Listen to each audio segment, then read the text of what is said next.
Good morning students. आज हम हिंदी लोक भारती 10वीं कक्षा की पहली इकाई में से जो पहली कविता है जिसका नाम भारत महिमा है वो आज सीखने वाले हैं। उसके जो रचनाकार है वो जयशंकर प्रसाद जी हैं।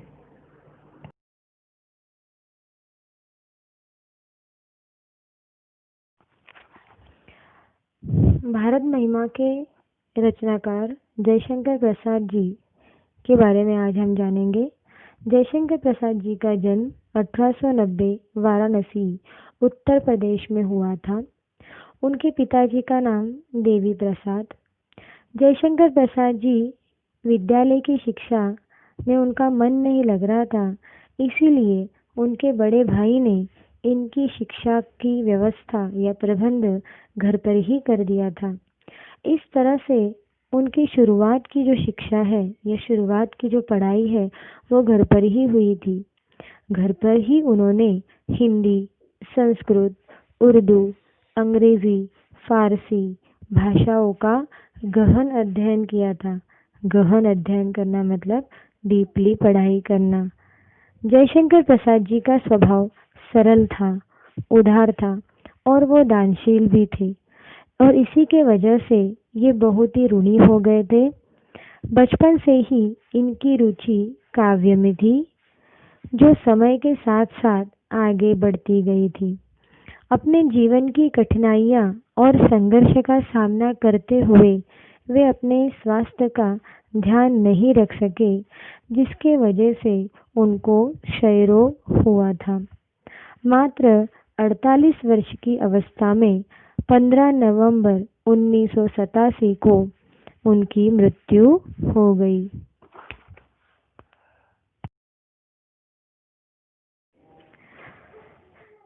जयशंकर प्रसाद जी की प्रमुख कृतियाँ झरना, आंसू, लहर यह काव्य है, कामायनी यह महाकाव्य है, स्कंदगुप्त, चंद्रगुप्त, ध्रुव साविनी यह ऐतिहासिक नाटक है मतलब हिस्टोरिकल ड्रामा है, प्रतिध्वनि, आकाशदीप, इंद्रजाल यह कहानी संग्रह है, कंकाल, तितली, इरावती यह उपन्यास है आदि।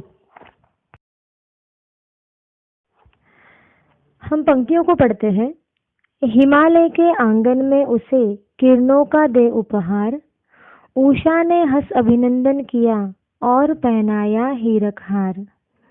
जगे हम लगे जगाने विश्व, लोक में फैला फिर आलोक, व्योम तम पुंज हुआ तब नष्ट, अखिल संस्कृति हो उठी अशोक। आइए इसका मतलब हम जान लेते हैं। पहले हम शब्दार्थ देख लेते हैं। उपहार का मतलब है भेंट, उषा का मतलब सुबह का मंद प्रकाश, अभिनंदन का मतलब स्वागत, हीरक हार का मतलब हीरो का हार, आलोक का मतलब प्रकाश, व्योम का मतलब आकाश, तम का मतलब अंधेरा, पुंज का मतलब समूह, अखिल संपूर्ण, संस्कृति संसार, अशोक शोक रहित। इसका भावार्थ देख लेते हैं। हिमालय के आंगन में उसे किरणों का दे उपहार, उषा ने हंस अभिनंदन किया और पहनाया हीरक हार। यहाँ पर कवि ये कहना चाहते हैं, जयशंकर प्रसाद ये कहना चाह रहे हैं कि हमारा ये जो भारत देश है वो हिमालय के आंगन के समान है। प्रतिदिन सुबह सूरज अपने किरणों का उपहार हिमालय के आंगन अर्थात भारत देश को देता है। किरणों का दे उपहार, यहाँ पर सुबह हमेशा प्रतिदिन सुबह सूरज अपने किरणों का उपहार, उपहार मतलब भेंट, हिमालय के आंगन को देता है। उषा ने हंस अभिनंदन किया और पहनाया हीरक हार। यहाँ पर अभिनंदन मतलब स्वागत करना और हीरक हार का मतलब है हीरो का हार। तब उस वक्त ऐसा लगता है कि मानो उषा हंसते हुए भारत देश का स्वागत करती है और उसे हीरो का हार पहनाती है। अर्थात सुबह सुबह जब सूरज की किरणें हिमालय की बर्फ पर पड़ती है, तब ओस मतलब दव बिंदु, ड्यू ड्रॉप की बूंदें हीरो की तरह चमकने लगती है। उस वक्त ऐसा लगता है कि जैसे उषा ने भारत देश को हीरो का हार पहना दिया है। दूसरी पंक्तियों को हम पढ़ लेते हैं। जगे हम लगे जगाने विश्व, लोक में फैला फिर आलोक। यहाँ पर सबसे पहले ज्ञान का उदय हमारे भारत देश में ही हुआ था, अर्थात सबसे पहले हम सभी भारतवासी जागरूक हुए थे। लोक फैला फिर आलोक, आलोक का मतलब है यहाँ पर प्रकाश।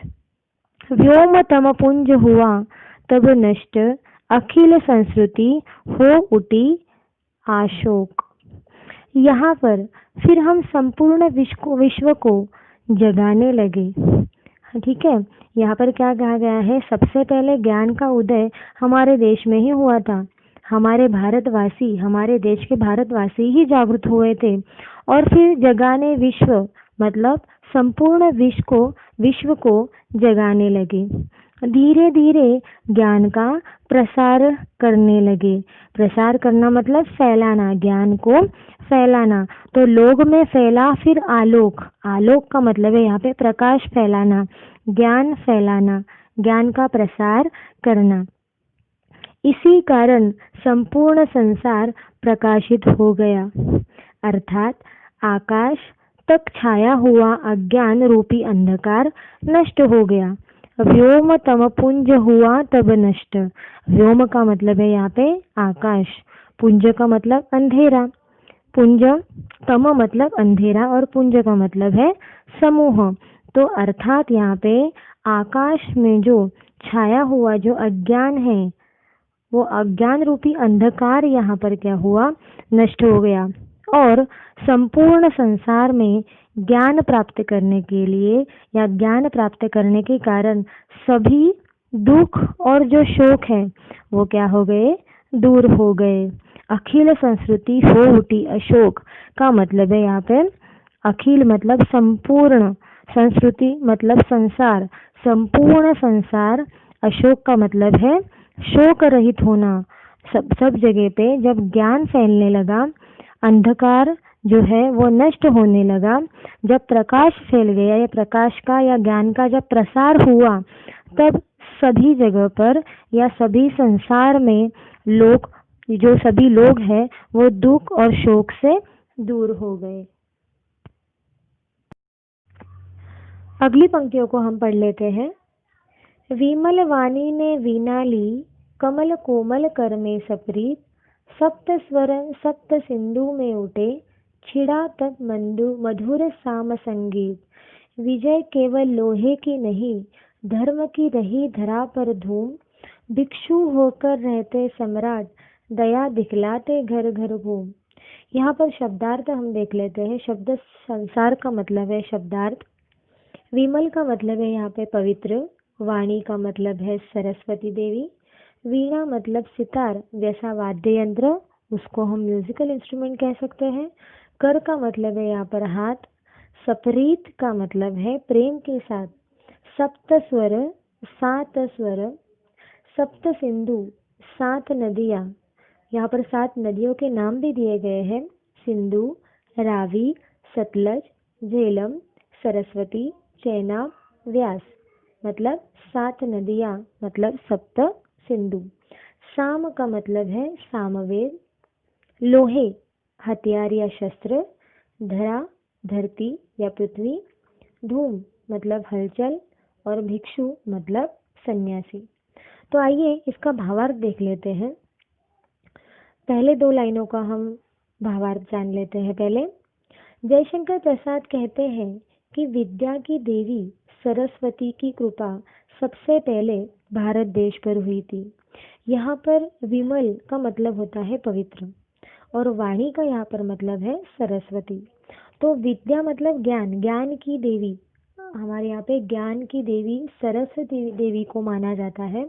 और ये सरस्वती देवी की कृपा जो है सबसे पहले हमारे भारत देश पर ही हुई थी। कमल कोमल कर से सप्रीत, उन्होंने अपने कोमल हाथों से, यहाँ पर कमल, कर मतलब हाथ, कर मतलब हाथ, अपने कोमल कर मतलब कोमल हाथों से उन्होंने बड़े प्रेम के साथ वीणा उठाई थी। तब उसकी झंकार से 7 स्वरों का निर्माण हुआ था। सरस्वती देवी ने अपने कर कोमल हाथों से बड़े प्यार से या बड़े प्यार के साथ वीणा को उठाया था और उसकी झंकार से 7 स्वरों का निर्माण हुआ था। सप्त स्वर सप्त सिंधु में उठे, 7 स्वरों का निर्माण हुआ था। और यह 7 स्वर सप्त सिंधु अर्थात 7 नदियां पर बसे हुए प्रदेशों में, या जो भी प्रदेश है, प्रदेशों में, अर्थात 7 नदियों पर बसे हुए प्रदेशों में मोहक सरगम गूंजने लगी थी। मोहक सरगम मतलब मधुर संगीत, यहाँ पर मधुर संगीत जो है वो गूंजने लगा था।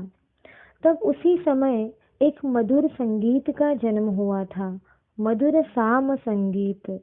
मधुर संगीत या फिर मीठा संगीत जो है उसका जन्म हुआ था। और इस महान देश में मधुर संगीत के वेद सामवेद की रचना हुई थी। इसी मधुर संगीत से सामवेद, ये जो 4 वेद है हमारे यहाँ पर, उस वेदों में से एक वेद जिसको सामवेद कहते हैं, उसी वेद सामवेद की रचना इसी मधुर संगीत से हुई थी। अगली पंक्तियों को हम देख लेते हैं। विजय केवल लोहे की नहीं, धर्म की रही धरा पर धूम। संपूर्ण विश्व में भारतीय लोगों ने शस्त्रों के बल पर अन्य देशों को नहीं जीता, बल्कि शस्त्रों के बल पर जीता है। विजय केवल लोहे की नहीं, यहाँ पर जो लोहा मतलब शस्त्र या हथियार, ठीक है।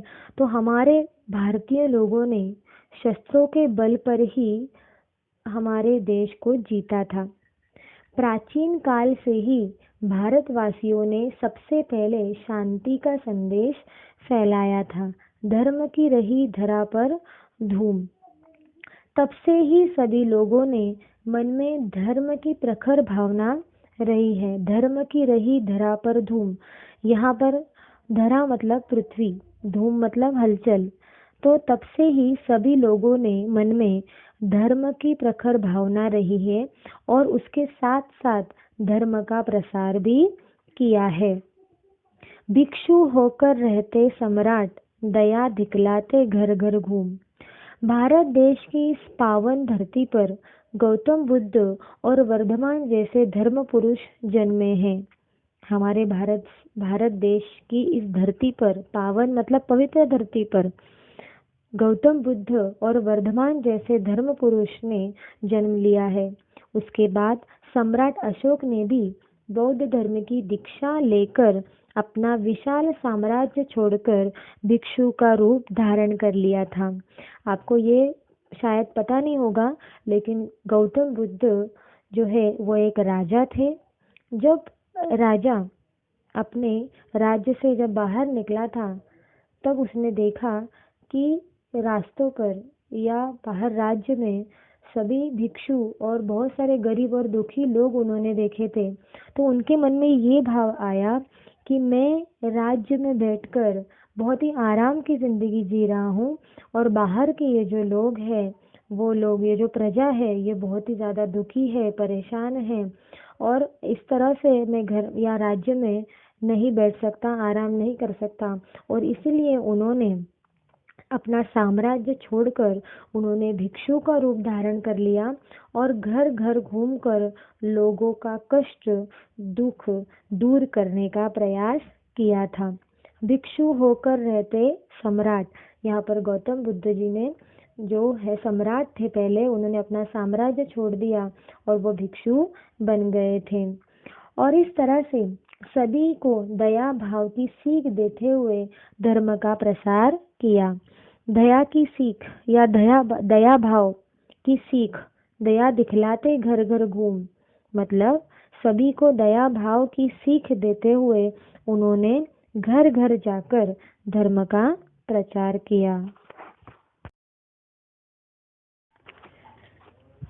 अगली पंक्तियों को हम पढ़ लेते हैं।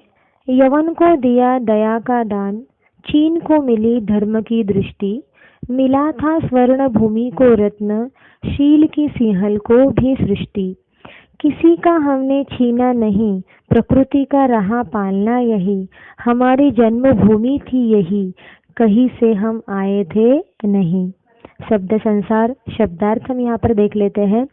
यवन का यहाँ पर मतलब है ग्रीक या यूनान के निवासी, दृष्टि देखने की क्षमता, धर्म अच्छे गुणों को धारण करना, स्वर्ण भूमि मतलब म्यांमार या बर्मा, शील मतलब पंचशील या आचरण बिहेवियर, सिंहल मतलब श्रीलंका। पहली दो पंक्तियों को हम देख लेते हैं। यवन को दिया दया का दान। भारत देश का इतिहास अगर हम देखेंगे तो यह दिखाई देता है कि हमारे पूर्वज बड़े दयावान थे। हमारे पूर्वज जो थे वो बहुत ही बड़े दयावान थे, दयालु थे।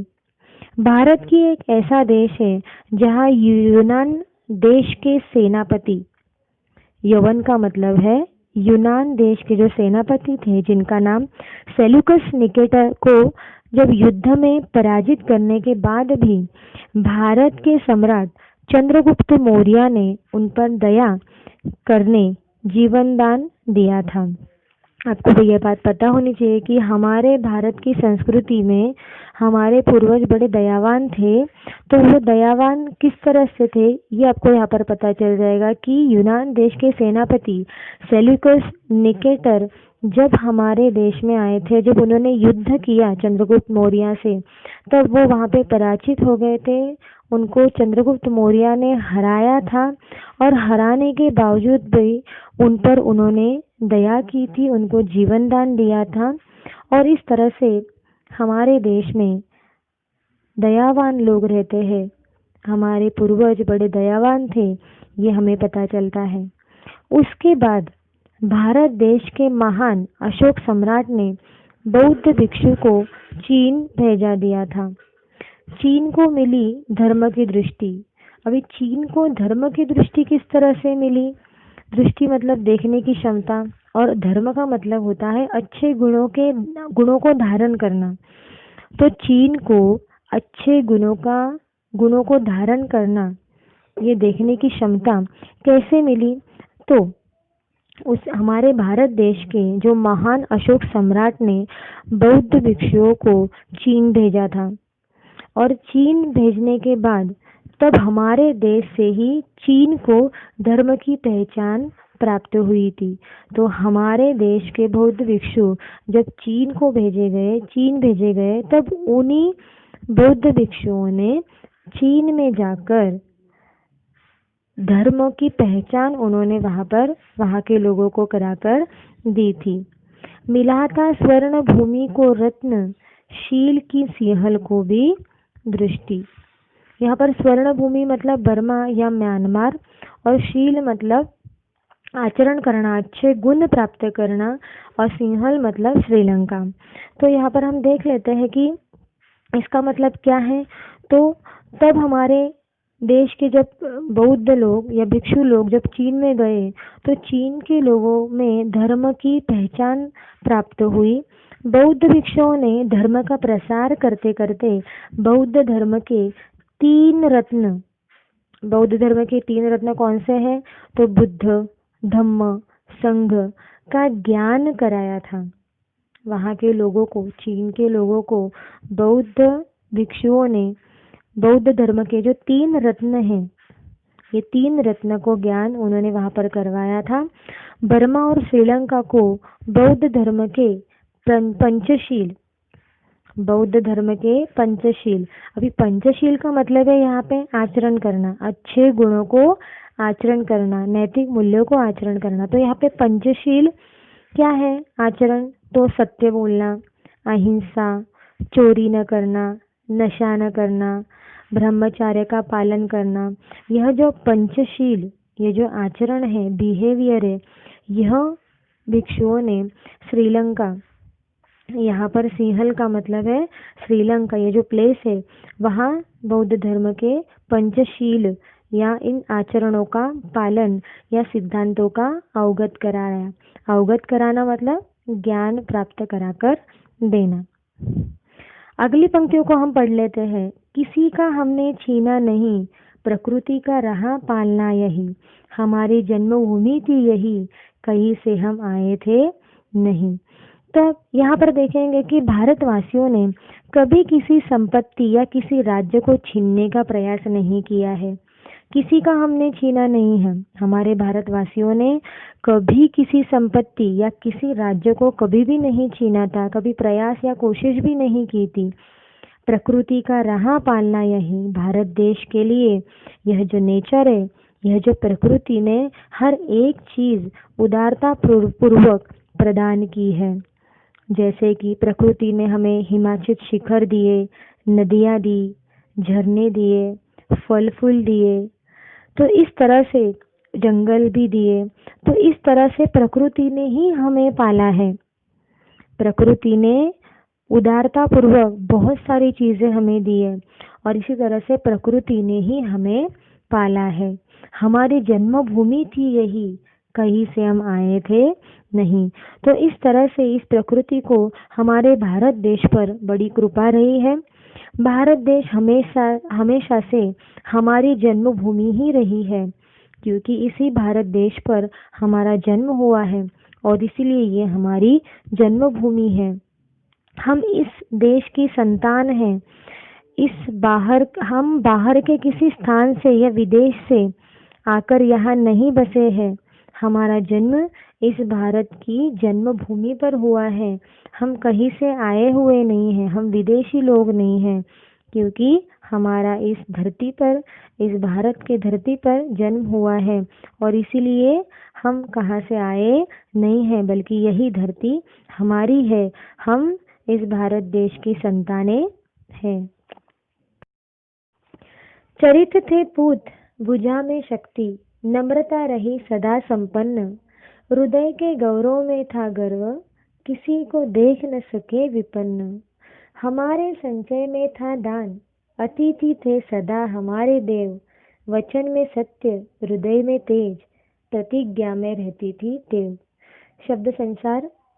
चरित का मतलब है चरित्र, पूत का मतलब है पुत्र, बुझा मतलब भाऊ, संपन्न समृद्ध, विपन्न गरीब या निर्धन, संचय एकत्र संग्रह, अतिथि मेहमान, प्रतिज्ञा संकल्प या दृढ़ निश्चय, टेव का मतलब आदत या स्वभाव। यहाँ पर कवि ये कहते हैं कि चरित्र पूत, भुजा में शक्ति। भारत देश के लोग हमेशा से ही चरित्रवान रहते हैं। सभी भारतीयों को भुजाओं में भरपूर शक्ति रही है और हमेशा नम्रता पूर्वक व्यवहार करते रहे हैं। हमारे भारत देश के जो वासी है, हमारे भारत देश के जो लोग हैं, ये हमेशा से ही चरित्रवान रहे हैं। चरित ते पूत, चरित्र का मतलब है चरित्र और पूत का मतलब है पुत्र। तो हमारे देश की जो संतानें हैं, पुत्र हैं, वो हमेशा से ही चरित्रवान रहे हैं। भुजा में शक्ति, भुजा का मतलब है यहाँ पर उनकी भाऊ, भाऊ मतलब उनके हाथों में क्या है, भरपूर शक्ति रही है। भुजा में शक्ति, भाऊ में क्या है, शक्ति है। और नम्रता रही सदा संपन्न, हमेशा नम्रता पूर्वक वो व्यवहार करते आए हैं, बिहेवियर करते आए हैं, हमेशा रिस्पेक्ट लोगों को देते आए हैं। हमारे देश के वासी, हमारे देश की संतानें हमेशा नम्रता पूर्वक ही व्यवहार करते हैं। हृदय के गौरव में था गर्व, किसी को देख न सके विपन्न। यहाँ पर संपन्न का मतलब है समृद्ध और विपन्न का मतलब है गरीब या निर्धन। हमने कभी भी अपनी उपलब्धियां पर घमंड नहीं किया है।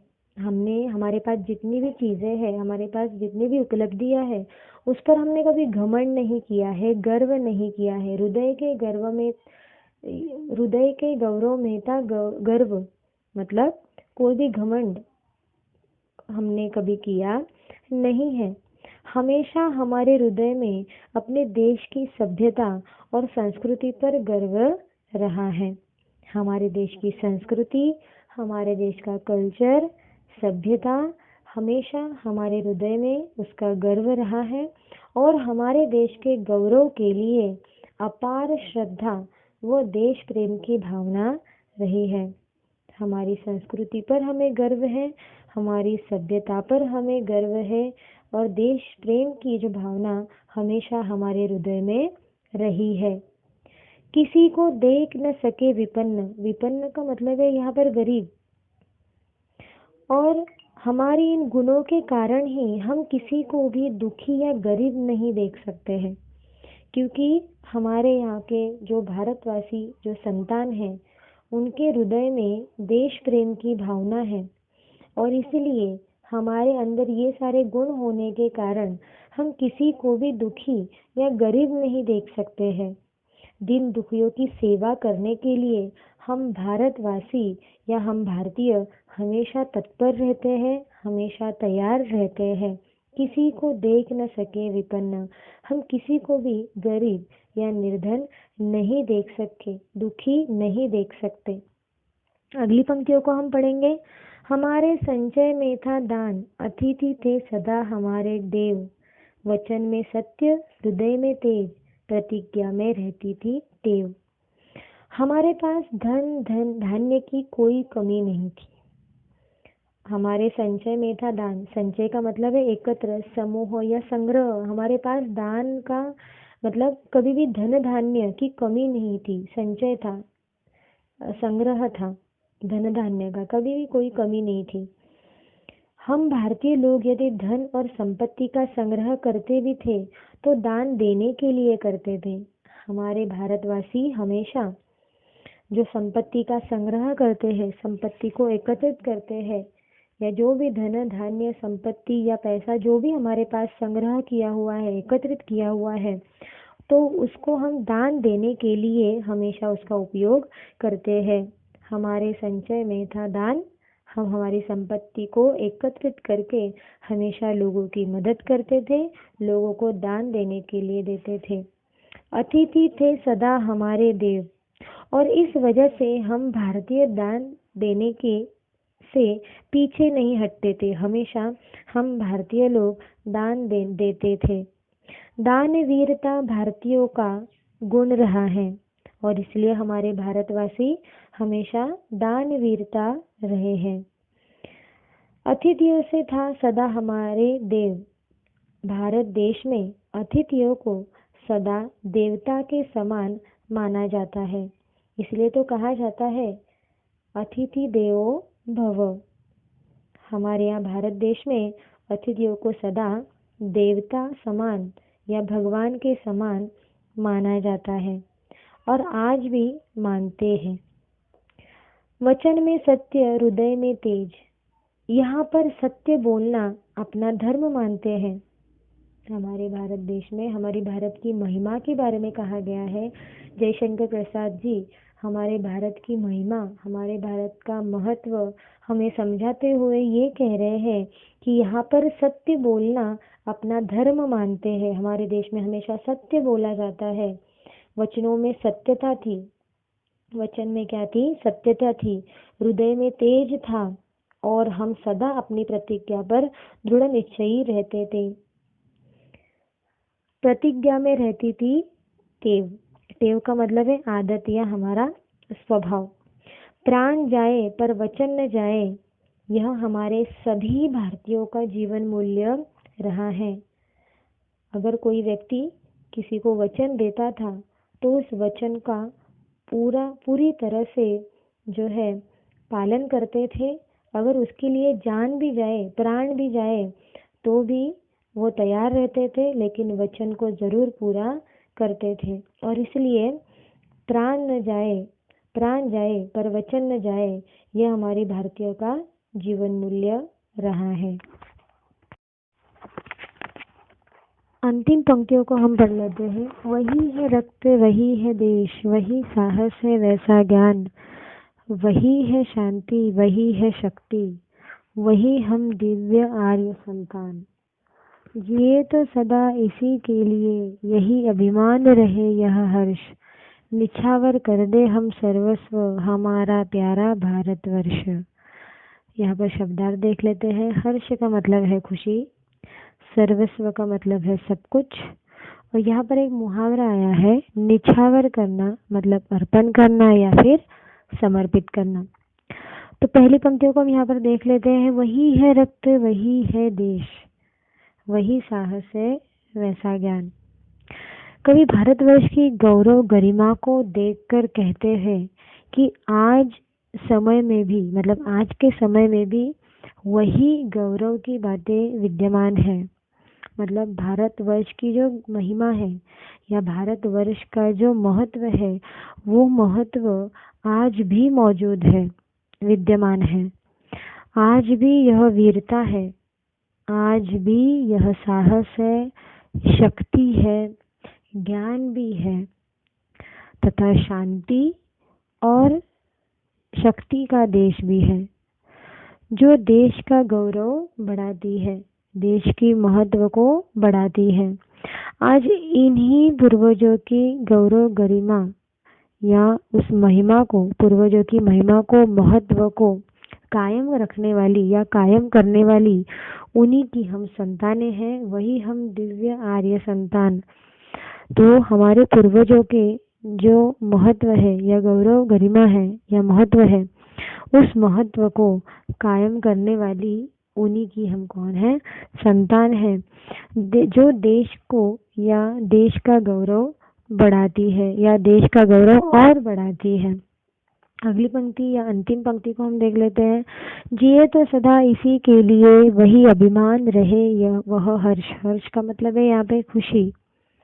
तो भूतकाल से लेकर वर्तमान तक भारत देश का इतिहास गौरवपूर्ण रहा है। हमारे भारत देश में जो हमारे हिस्ट्री में या इतिहास में जो भी हुआ है, ये बहुत ही बड़ा महत्वपूर्ण था या महत्वपूर्ण रहा है।